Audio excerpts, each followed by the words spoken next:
حصہ غزل شاعرہ پروین شاکر. مصرع مکمل کریں. بادباں کھلنے سے پہلے کا فل ان دی بلینک دیکھنا اشارہ. میں سمندر دیکھتی ہوں تم فل ان دی بلینک دیکھنا کنارہ. اے شب ہجراں ذرا اپنا فل ان دی بلینک دیکھنا ستارہ.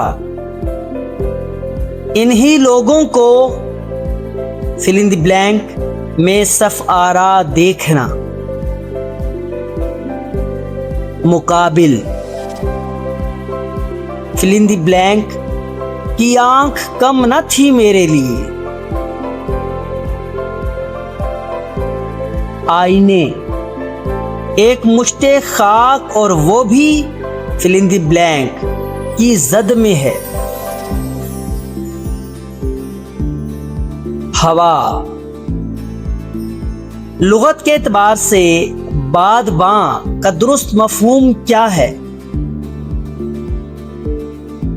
کشتی کا وہ پردہ جو ہوا کا رخ بدلنے کے لیے لگایا جاتا ہے. شباہت سے شاعرہ کی کیا مراد ہے؟ ملتی جلتی صورت. لفظ خسارہ کا لغوی معنی کیا ہے؟ نقصان. صف آرا ہونا قواعد کی روح سے کیا مفہوم رکھتا ہے؟ جنگ کے لیے صفیں درست کرنا.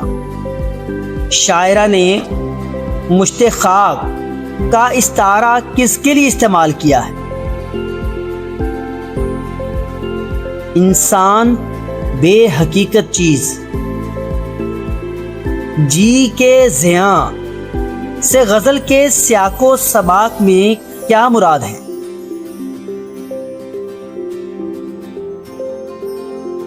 زندگی کا یا دل کا نقصان. پسپا ہونا کا درست مطلب کیا ہے؟ شکست کھانا. زیر مطالعہ غزل کی شاعرہ کون ہیں؟ پروین شاکر. یہ غزل پروین شاکر کے کس شعری مجموعے سے ماخوذ ہے؟ ماہ تمام. اس غزل میں لفظ دیکھنا قواعد کی روح سے کیا ہے؟ ردیف. شاعرہ نے زندگی کی بے بسی کا استعارہ کس صورت میں بیان کیا ہے؟ ہوا کی زد میں موجود مٹھی بھر خاک میں. اشارہ کنارہ دوبارہ ستارہ اس غزل کے کیا کہلاتے ہیں؟ قوافی. شاعرہ نے بچھڑنے کے وقت محبوب کی کس ادا کا ذکر کیا ہے جو اسے مشکل لگا؟ جاتے جاتے اس کا مڑ کر دوبارہ دیکھنا. شاعرہ کے مطابق اس کے مقابل کون لوگ صف آرا ہو گئے اور جن کے نام پر وہ خود پسپا ہوئی؟